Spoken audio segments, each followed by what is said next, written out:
with a little drum roll, I want to get this started. Good evening, everybody. Good evening. My name is Christine Gordon. I am the programming manager of Readings, and I am delighted on behalf of Readings and on behalf of the wonderful people at Hardie Grant to welcome you all here. But it's not enough, is it, in 2022, just to welcome you? We've got to do a little more. So wherever we are, wherever we're zooming in from, I want us to take a little moment out of our busy day to reflect that we're living on land that's not ours, that we're living on land that's not being ceded. And I reckon in these sort of acknowledgements of country, it's not enough for me, who's representing all of you there in the audience, to say, I send my respects. I would prefer all of us to make a collective commitment that this is the year that we learn to listen. This is the year that we make sure that we buy First Nations stories, that we read their poetry, and that we pause and reflect and acknowledge what a beautiful country it is that we live in and how fortunate that we are to have First Nations learnings to teach us how to look after our environment more. But for now, what I want each and every one of you to do, and it doesn't matter if you're in your kitchen or your lounge room or your bedroom, I want you to imagine that you're in a studio filled with people that are there for the same reason as you, that are filled with people that are excited by new ideas. And I want you to give the start of this Zoom event, this Hardie Grant Zoom event, an enormous cheer. Ta-da!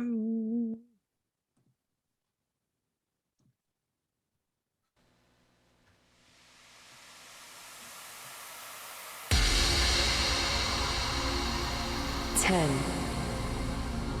9, 8, 7, 6, 5, 4, 3, 2, 1.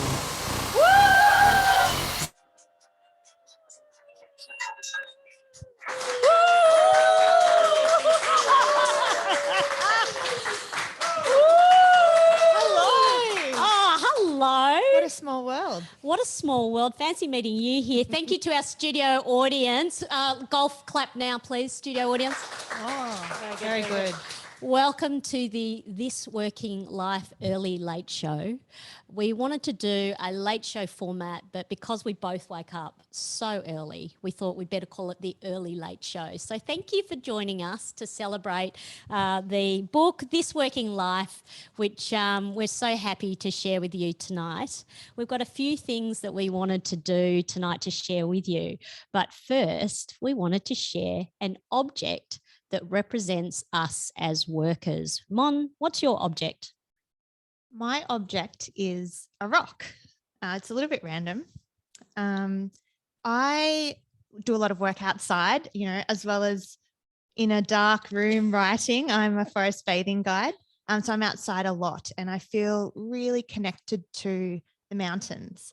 But you can't put a mountain in your pocket and take it with you. So I do it with a rock. Rocks kind of remind me that there's more, there's stuff that's been here before us, that, there's bigger things than us out in the world. So they give me that perspective when I need to feel grounded or centered or strong. I can just reach into often my pocket, not tonight, but often into my pocket and just kind of grab hold of something really tangible that connects me back to the world. So Okay, my object round is of a rock. applause for... And that's Monique Ross, co-author of This Working Life. My object is my microphone. And I don't know if you've heard my story, but one of the first jobs that I had was in a supermarket liquor, in a liquor store. And I was really, really quite bad at being a liquor assistant. But the one thing that I was allowed to do sometimes was I was allowed to announce the red spot specials on the loudspeaker. And I just loved it. Slabs walking out the door for $20.99. And the thing I loved about it was that it would just give everyone a little spring in their step. And for me, it was about connecting and creativity, because I'd have to think of different way to sell slabs of beer walking out the door. And so I think that was my first glimpse of me as a worker. Now, we have a lot of friends and family who are joining us today. So we wanted to ask for your object. We'd like to know if you just look around your room right now. So you might be sitting there in your pajamas or in your onesie, and just look around your study or your room. And I want you to pick one object that represents you as a worker. And I want you to do a chat avalanche with us. Now, you've done a chat avalanche before. Tell us how it works, Mon. It is so fun. So basically you think of find your object. Right, got it in my head, yep. Type it into the chat, but do don't not press enter. Hit enter yet. We'll tell you when. Ready? Yeah. So just get it ready. Just let it sit there. Yep. Okay, so what I'm doing is I'm writing in my little thing, but I'm not hitting enter yet. And then the studio audience is going to count down. We're going to go 3, 2, 1. And then we want everyone to press enter at the same time. And that is a chat avalanche. Okay. Are you ready? You've written down your thing. Studio audience. 3, 2, 1. Chat avalanche. All right. Spoon, water bottle, lunchbox. Ooh. Debbie, thank you. Lunchbox, baby wipes, Post-it notes, yes. Cup from Kate, baby wipes. Mandy, I wish I could say more. Lunchbox, my yellow water bottle, got to stay hydrated, been with me since day one. Thank you, Shelley. I love a good water bottle. We love that. So we would like to invite now our friend from Hardie Grant, Roxy Ryan, who's going to give us a bit of insight into how this all happened. Roxy.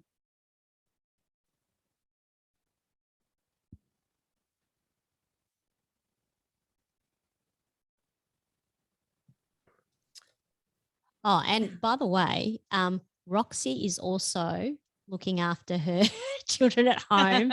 And so she may be trying to find them right now and say, hey, I'm about to talk about the origin story for a book called This Working Life. I'm going to talk about our perspective.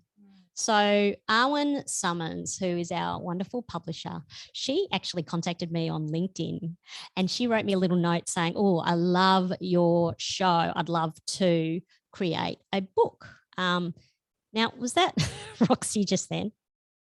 Roxy. I just saw a little face pop up though. Ruth Picker wrote piano. So we're still adding to the paper, old school. Oh, thank you, Ro. And Sophie Maloney, of course, earbuds. Oh, very good. That's a good one. All right, I'm going to stop filling and I'm going to keep on telling my origin story and we'll get Roxy in just a moment. So Arwen wrote to me on LinkedIn saying, look, I really like your show. I'm just wondering if there was a book in this. And to be honest, I had been thinking about This Working Life and wondering whether there was a book about 2 years ago, but there wasn't because that was before COVID. And even though the show always asked, why do we work the way we work? How do we work? I don't think people were really ready to ask like those bigger questions until COVID happened. And then suddenly we were remote working and we were doing things that we never thought that we would ever do. And so we decided, hey, there is something in this. So that's where the idea came about. And then, of course, I thought, actually, I need somebody to come on this journey with me. And so Mon and I had been working together and we'd been creating some material together, some articles. Do you want to pick up the story about how I randomly called you? I think we'd done 2 things together. So a series of 2. And Lisa, it was near the end of Christmas and I was just getting ready to go on leave. And Lisa said, oh, should we have a catch up? And I thought, yeah, all right, let's do it. I haven't talked to Shlonga in a while. And she said, hey, do you actually like writing, or do you want to write, would you rather do audio or get into video? And I said, nah, I like It's a writing. loaded question. I'm happy where I am. And she said, oh, good. Let's write a book together. And of course I said yes. And that's how we came to become co-authors. Now, Darcy's just given me the signal. Roxy is here. Roxy, are you in the building? I'm here. Can you hear me? Oh, can we have a cheer? Love that. Roxy, come on down. Thank you very much. Hello, everyone. I'm Roxy Ryan. I'm the Managing Director of Hardie Grant Books, the publisher tonight. I'm so pleased to be here at this hilarious and very carefully curated event to talk about this working life. I'm here tonight in place of Arwen Summers, the book's publisher, who couldn't be here tonight. I know it's one of her absolute favourite books of the year, and she was really sorry not to be able to make it, but I'm very pleased to be here in her place. I do remember when Arwen took the pitch to acquisitions for the team to consider, and we knew pretty much immediately it was something that we wanted to publish. It was really obvious at the time that the world was going through some sort of transformation when it came to work, but even outside of the enormous changes we've seen with the COVID pandemic, publishing a book that really got to grips with the world of work, the good, the bad, and even the ugly, was a really compelling proposition for us anyway. The fact that it was authored by two of the smartest, original, and motivated women on the planet helped too. And and add to that it was a chart-topping podcast on the ABC, and it didn't take long to decide we wanted to do it. I love this book, and I want everybody to read it, everyone in the world. We love to do things that challenge the status quo a bit at Hardie Grant, and we love to make original books, and that's what this is. It was the originality of Lisa and Monique's pitch that really got to us. This isn't just another business book or a book about climbing the ladder or getting a pay rise, though those things are important, of course. It's about finding meaning in your job, valuing yourself and your work, and most importantly, not changing who you are to get where you want to go. To me, it was really also about finding confidence when it comes to work too. It's something that can be really hard to find. Monique and Lisa have been such a joy to work with. Their enthusiasm has been contagious, and we actually just sent a book to every single staff member at Hardie Grant so they can benefit from what Lisa and Monique have written too. So thank you to Readings, to Chris for hosting this event tonight, and congratulations to Lisa and Monique for their fantastic book and being officially published authors. Studio audience! Oh, thank you so much, Roxy. And we must say that part of this book is about the squad of explorers that you have. And we have certainly loved exploring the world of publishing and books with Hardie Grant, who've just been so wonderful and have taken our hand, and always, really importantly, have taken some of our craziest ideas and said yes and. So we thank them for that. And we're going to take you through a few of the crazy ideas in just a moment. But first, shall I do a book reading?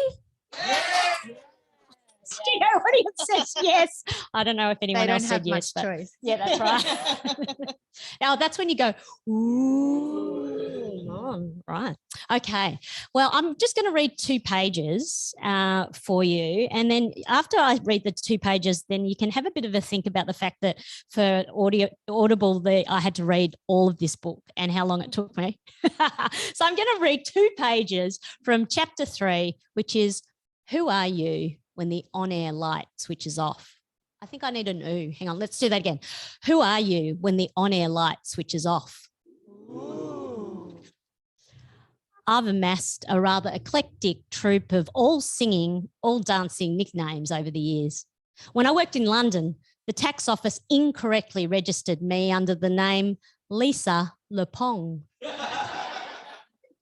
It was a pain to try and change, so some people from London call me Lepong. In Hong Kong, we needed to nominate a Chinese name for our work in China. I'm super loud, so some funny person thought it would be cool to call me Jinghua, which apparently translates as quiet flower. So a number of people call me Quiet Flower. My middle name starts with an S, so my name looks like this on paper, Lisa S. Leong. At college, my friend Alex Campbell made the jump from S. Leong to Sleong to Schlong, and finally to Schlonger. It caught on to the point that some people don't even know my real name. Even my law firm colleagues call me Schlonger. To this day, old friends will walk up to me from a distance shouting, "Hello, Schlonger," down the street. My daughter calls me Mama. So for a time, I blogged under the name Big Mama. My family sometimes calls me Boney M. I'm skinny, so when they hug me, my bones stick out and stab into them. I also have a rap alter ego, Lil Lisa. I told you my nicknames are all singing, all dancing. When I was a radio presenter at SAFM, my on-air name was Lethal Lisa, after Lethal Lee Matthews, the Hawthorn football player. Yay! My brother is a Collingwood supporter, so I was just baiting him there. It became quite the persona. I wasn't famous by any stretch of the imagination, but I was dipping a tiny part of my left pinky toe into that pool. I'd meet people who'd know more about me than I did about them, which was a bizarre and slightly uncomfortable feeling. But they knew the persona, not the person. They knew Lethal Lisa. You might know that feeling if you're a doctor or engineer, CEO, manager, whatever. You might be used to going into a room where people know your role and feel that they know you because of it. We can start to feel like we are that job. So much of our identity gets tied up in what we do for a living. Steve Ahern, the former head of radio at the Australian Film, Television and Radio School, once advised our cohort to think deeply about this question. Who do you want to be when the on-air light switches off? He was referring to the bright red light in a studio which alerts people that you're broadcasting or recording. In the media, there are no guarantees, and one day that light will switch off. So you can't get too hung up on the persona Lethal Lisa of SAFM. You have to know who's behind the work persona and who you are beyond work. That advice has stayed with me. In 2010, after nearly a decade of following my radio dreams, Lethal Lisa switched off the mic. I went back to law, working as a business development manager at my old law firm, Freehills, so my family could move back to Melbourne. But after a while, I began to feel like my work identity had become my whole identity. I'd lost touch with who I was outside of work. In 2016, I booked myself into a weekend health retreat in southeast Queensland with my friend Jenny. I needed a moment to reset, and something magical happened. For the whole weekend, nobody asked me what I did for work. It wasn't something we were forbidden about talking about, but we were all burnt out executive types who didn't want to think about work, let alone talk about it. So I was just Lisa. There was a moment when I was sitting with others, taking in the view of the lush emerald hinterland, the afternoon sun beaming down on us, the air clean and crisp. We're all laughing, massive, deep belly laughs, mostly about the therapy things we could do at the retreat and how strange some of them were. Equine therapy and sound baths were in the mix. No, not together. Oh, so it was do you have a bit more? Thank you. I felt unguarded and honest and joyous. And I thought, oh, here I am. This is me. They don't care what I do. They don't know what my day job is. They like me for me being me. It was there that I was reminded that I exist without my job title, that I am whole and complete without it. I love that feeling. I wanted to be me again, just Lisa. We all have our on-air light at work, even if it's not the literal flashing red light of a radio station. Who are you when the on-air light switches off? It's an important question to ask and to keep on exploring. Very good. So you ready for the rest of the 10 hours? Because that's what I had to do for the audio recording. Now, Mon. So Mon is our beautiful forest bathing nature guide, ex-journo, amazing writer. And, you know, we co-wrote this in a single voice, really. However, there was something we really wanted to do, and that is to bring out each of our superpowers. And Mon has an amazing superpower to do with her forest bathing nature guide. And that came into the book in terms of the sit spot. can you please explain what your sit spots are and then read us a sit spot, please? I can. So the sit spots are inspired by a beautiful practice that we do in forest bathing, which really just involves going out into nature and just sitting somewhere and just being instead of doing. So you just sit there and you do nothing and you just see what happens. You get curious about what draws your attention. It's really beautiful. So the sit spots in the book were kind of designed just to give that moment of pause and reflection. So every chapter at the end, there's a sit spot that picks up on the key message of the chapter. So this one was all about identity. And it just gives you that moment to stop instead of just binge reading, as I know that everyone will be doing with this book. So instead of doing that, you're stopping, you're kind of taking a moment to absorb the message and just reflect on it and see what might emerge for you. So this is the sit spot from Who Are You When the On-Air Light Switches Off. Many plants go dormant in winter, still alive, but no longer growing. Leaves yellow and droop or drop off completely. Flowers no longer bloom. Come spring, they erupt in life, ready to grow again. What forgotten parts of yourself might you be able to remember in this moment? What parts of yourself have been waiting for the spring? A clap would be lovely. I'm getting an ego now. Demanding applause. Celebrity author, thank you so much. That's so beautiful. And I just absolutely love the sit spots that you created in this book. And every chapter, there's always some little part that you've observed that just blows my mind. So thank you for your sit spots. They're delightful.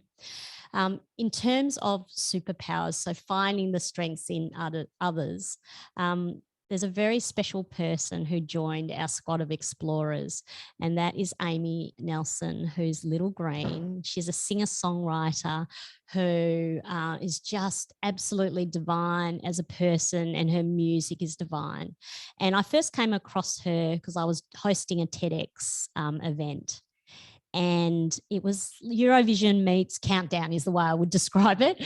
And she just did a little piece and it blew my mind. So me being me, I just wrote her a stalkerish email and said, oh, I just think you're amazing. You know, can I commission you to do some fun things? And the first thing that I sort of collaborated with Amy on was to come up with the Friday Tech Sabbath song, our anthem, called We Are Enough. And in the book, we'll describe it a little bit more later, but every time there's a moment of reflection, not only do we have the sit spots, but we have some music, which you sort of activate using the QR code in the book. And that's the soundtrack for the book, because my husband, Darcy Yule, is a filmmaker and he often uses soundtracks to evoke emotions. So I thought, why not have a soundtrack for the book? And so Hardie Grant were amazing with allowing us to do this. So this is the first song. You play it just before you shut down on a Friday night, and you just acknowledge that you're okay and everything is okay. This is Amy Nelson, We Are Enough.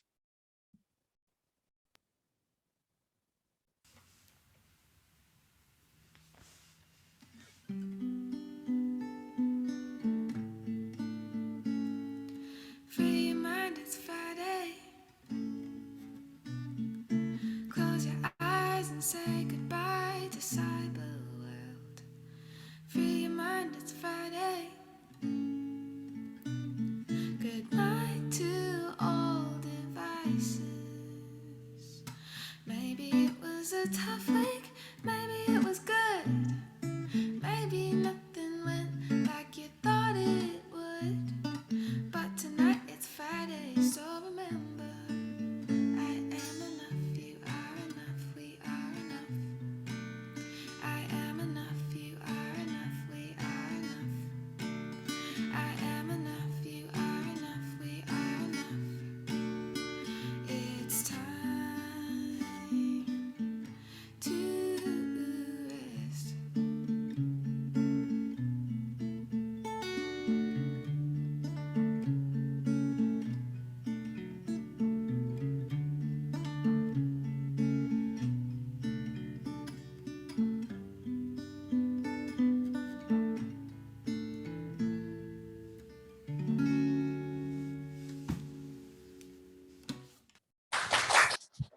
Beautiful. Oh, thank you so much, Amy, for the amazing music that's part of this book. And we'll play a few more from the book as well. So we're talking about the theme of our squad of explorers. So it's not just, writing the book, it's all the amazing people who, like Arwen, who from the very beginning collaborated with us on, I guess, putting together the themes. And we had a Google Doc that we used to write in, and Arwen was there right from the beginning, sort of guiding us quite a lot. Some other people who were truly helpful. Who did you love? I loved Kemma, our beautiful editor, who cut out all of our exclamation marks. Okay, and so I had a dashes in lot of our exclamation text. marks. Can you imagine how many exclamation marks I tried to sneak in there? Yeah, she snuck them in and then it rubbed off onto me. Yeah, and then you were just going crazy with, what was the thing that you did? The dashes. I love an M dash. Has anyone heard of an M dash? Yes, I just got a whoop from Really? the audience in the studio. Right, it's like a double dash thing. It's a Never heard of it. Beautiful thing. Yeah, well, they all went, so you won't find any in our book. Sorry if you like them. And I loved working with Anna as well, Anna Collett. Oh, she just kept us on track. We threw a lot of curveballs her way. And in terms of superpowers, so one of Mon's superpowers is that she's very, very organized, and you're going to love this, but she actually created a Gantt chart for this book. Now, who knows what a Gantt chart is? All the engineers in the audience, they just put up their hands. So Gantt chart is? It's a beautiful chart to keep us on track. Lisa gives me a lot of flack about the Gantt chart, but can I just say this book came out on time for a reason. Yeah, so we won't talk about our weaknesses, all right? We're just talking about our superpowers here, Mon. So another shout out goes to the illustrator, Julia Murray. Phenomenal. And not only has she done a wonderful cover for the book, but we met her quite a number of times to talk about the feel of the book. And I feel like she's really captured that in terms of the illustrations in the book that you can see if I ever flick to a page with an illustration. It's like potluck. Here we go. Sit spot, scary cat. This is a good one. Somebody in a bath. Yeah. Nudie pictures in our book as well. That's in the sealed section that you'll find in the middle of the book. Just so you know, it doesn't exist. So we wanted to do that shout out as well and talk about superpowers. And this brings us to our music video. So when Little Green created such beautiful music, we decided that, well, if you're going to create a beautiful EP, which you're going to launch on Spotify and the like, then you might as well do a music video. So I went and asked Darcy Yule, my husband, to see if he could get a crew together of wonderful film students, and they created a music video for the song Oak Tree. Do you want to describe Oak Tree and what it represents for people to just give them a bit of context and what it is for the book? Yeah, so Oak Tree comes into the book when we're talking about superpowers and strengths and how they're different, and superpowers being kind of like strengths, but more about what you personally bring to that strength. So, what your past experiences and your life to that point, the unique part and what you bring. And they really show up for us all in different ways. And they can often come from something that we're told is a weakness, like being quite sensitive or neurodivergent. We have a few beautiful examples of that in the book. And Amy really took that and turned it into this beautiful song about an oak tree, a baby oak tree, I think, or at least a little one, at least the size oak tree, in a forest of really big trees, and just thinking, oh my God, I'm not as big as these other trees. I'm not as tall. I can't see what they see. And it's really about that journey of that little tree to finding its own superpowers. And it's beautiful. And I think we're going to play it. Yeah, sorry.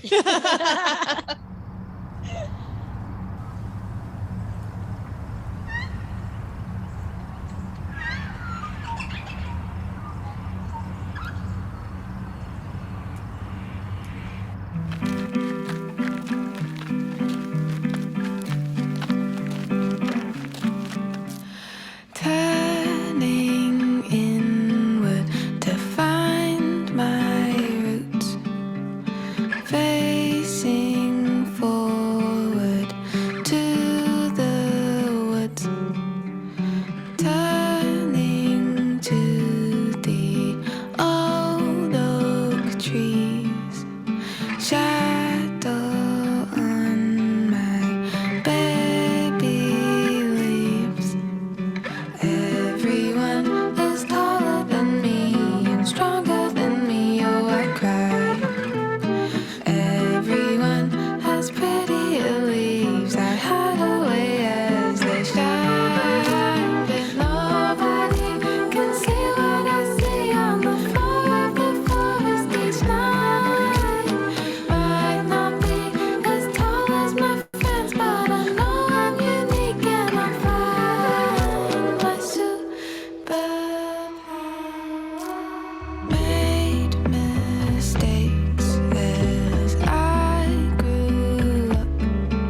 That was so fun to do too, wasn't that was it? so much fun. Yeah. I mean, it was actually quite hard just to walk, in sort of look wistfully into the distance. Yeah, I think you nailed it though, because you were like in yeah. your comfort zone. I'm where in the forest, in my happy place. Look, I don't think it was as hard for us as it was for the people filming us who were walking backwards holding a camera. Oh, that was And a so light. cool. Yeah. So behind the scenes was as we were walking through, of course, you've got to have the camera in front of you. And so Darcy was there and he'd pull, the camera person's like backwards, pull them Yeah, backwards by the pants. by the pants, basically. So it was very entertaining to do and lots of fun. And that's part of this idea of the squad of explorers. Another concept that we have in the book is called the Second Renaissance. And the way I would describe it is that, at the beginning, I really like to analyze that phrase that we often hear, which is, what do you want to do when you grow up? What do you want to do? And I want to move on from that because I'd really like you to start asking yourself, well, who do I actually want to be? And I think it's a much more powerful question to ask yourself is who. And so a lot of the book at the very beginning is just helping you to explore that and to see your life as every day is lab day and experiment with what data am I getting about who I am. But then after that, we do implore you not to get too obsessed with yourself and get over yourself and then think about the fact that through life, really, it's about relationship. And so one of our concepts, and it's a bit of a provocation really at the end of the book, is to say, yes, we've had hard times and we're still going through really difficult times, but the provocation is that like the first Renaissance, where with rose-coloured glasses on, it was actually a creative collective of artisans, of financiers, of different types of people coming together to flourish and actually create art and beautiful things and poetry and to move us forward. This is a moment. And I actually think that we as a creative collective can come together and with empathy, with courage, create something beautiful. And we really tried to do that in this book and the way we collaborated with others. What was your perspective on the Second Renaissance? Because I know that's one of your faves. I love the Second Renaissance. I think it just speaks to me of a future where we are not living to work and when we're actually finding meaning in what we do, because I think in this conversation, it gets lost sometimes that work can actually be really awesome. It can be fulfilling. It can give us meaning. It doesn't have to be something that we grind through, that we're just trying to get by to the weekend. And I think so much of the time when work is that, it's because of the people that we're with. And when we step out of the boundaries of what we think is our job and go, oh, what could be different here? And we've done that with the book. We have a book with QR codes in it, with a music video. And it's been so much fun. And just to kind of take that energy and take that philosophy into the whole world. I think we're shooting high. Yeah, so we got outrageous by the end of the book, let's just face it. We're changing the world. So one little practice that we have through the book is improv. And we really like improv because what it does is it gets you out of your head and really into your body and into a state of being frightened and ready to try anything. So I've just got one little improv game that we're going to try right now. And I'm going to introduce you to it. And it's actually in the book and it's called Oh Good. Oh, good. So what happens is we each give each other an object, and it can be a neutral object or it can be a positive object, and you're going to give it to me. And every time I receive this object, I just have to say, oh, good, and why I think it's good. And I'm going to get Luke, your partner, to throw you an object. And I want you to do the oh, good. So, Luke, are you ready to throw Mon an object? What's your object? A grand piano. Lucas threw me a grand piano. Oh, good. I've been wanting to start a band with Little Green. Hey! Somebody applaud that. Okay, so I'm going to ask my brother to throw me an object. It's either going to be neutral or a bad object. Andrew, are you ready? Just throw me an object. It's a neutral or bad object. Rubbish bin. A rubbish bin. Okay, so my brother Andrew has thrown me a rubbish bin, and I say, oh, good, because I've made an absolute mess all over this house, creating this little broadcast studio in the house. So I need a rubbish bin to put all my rubbish in. Right. And so that's just a simple practice. And what it does is it gets over the intellectual piranha in us, because how many people have been in a meeting where it's meant to be an ideas, right, sharing meeting, and one person throws out an idea and everyone else gobbles it up until there's nothing left. I call them an intellectual piranha. And it's really hard to collaborate when everyone's poo-pooing, why does this idea suck? So this is the antidote, and it's just a really simple, fun game. But have you noticed that sometimes, you know, when you're thrown something which could be a lemon, then you do start making lemonade with the oh good? Yeah. And I love oh good as well, because it's, so when I played this game for the very first time was when we were interviewing the legendary Dan Klein from Stanford, who teaches improv to businesses. And when he said it, I was like, oh my God, the fear response kicked in, because I hate this kind of thing. Hated in past tense. Because it's like, what if I say the wrong thing? What if I mess it up? And he made the really good point that if you can't mess up in a literally no stakes improv game, how are you going to take risks in your career? How do you get a little bit of courage? And it really made me sit with that and go, oh my God, I'm terrified of failure. So it seems like such a simple game, but I think there's so many layers to it. Yeah. And so we're going to leave you with one of the other songs in the EP. And this talks about a liminal space. Can you explain a liminal space, Mon? Liminal space is kind of a space where you're not there and not here yet. You're kind of in between. We use it in forest bathing. It's a terminology where, you know, if I'm doing it right, I've gotten you away from your day-to-day kind of stress state and more in that, oh, I'm feeling really good state. You're not totally there. You're not out moving into the wilderness just yet, but you're kind of in between. So it's like a threshold between where we are and where we're going next.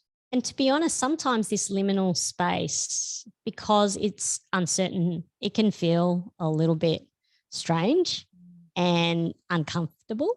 And so we wanted to acknowledge that, especially with this book, it actually doesn't profess to have all the answers. So the reason why we say, you know, squad of explorers is because we wanted to share not only our stories, but the stories of others, and to piece together through sharing these stories, well, what are you sensing about where work is going in the future and what I can do with my career, and what are your learnings?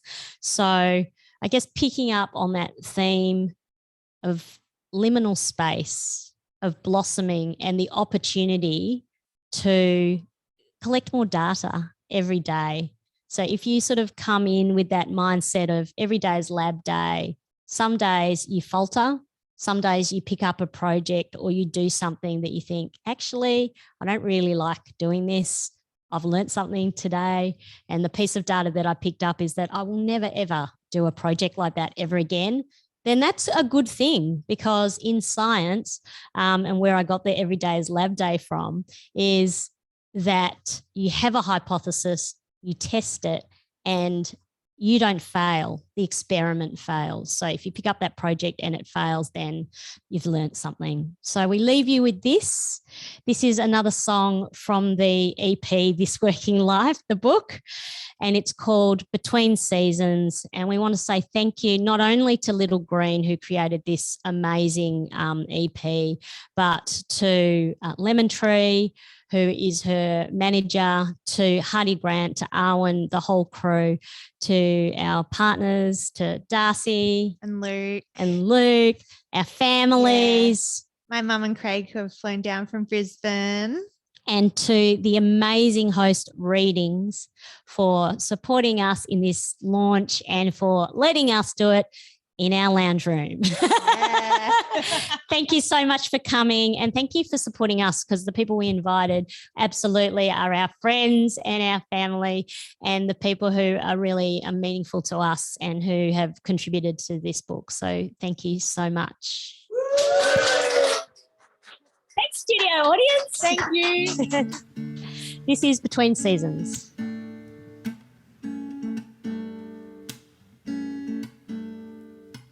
Hibernate for the winter, then come spring. Waiting for the joy the flowers bring. I've been hiding away in my cocoon, but I know that I'll be flying soon. I'm in between seasons, but I bloom when I'm meant to. I'm in between feelings, but I'll do what I gotta do. 'Cause I know my time will come to shine. Everything's gonna work out fine.